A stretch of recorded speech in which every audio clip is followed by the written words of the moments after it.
দেখুন বন্ধুরা, আজকে আমি আলু পরোটা করবো। তার জন্য এই যে আলুটা প্রথমে সিদ্ধ করে নিয়েছি। দেখুন আমি আলুটা ভালো করে ম্যাশ করে নিয়েছি। তার মধ্যে এবারে আমি দিয়ে দেবো পেঁয়াজ কুচানো আর কাঁচা লঙ্কা কুচি। তারপরে দেবো একটু ভাজা মশলা।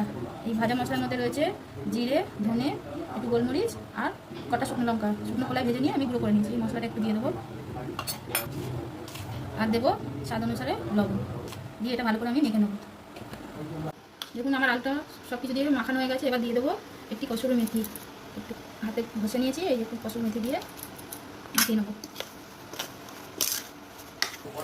দেখুন আমি ময়দাটা মেখে রেখেছিলাম, এই যে এরকম নরমভাবে ময়দাটা মেখে রেখেছি। এবার একটা ডো বানিয়ে নেবো। দেখুন আমি এই যে লেচি করে নিয়েছি। এবার এই লেচির মধ্যে বাটি শেপ দিয়ে পুরগুলো ভরে নেবো।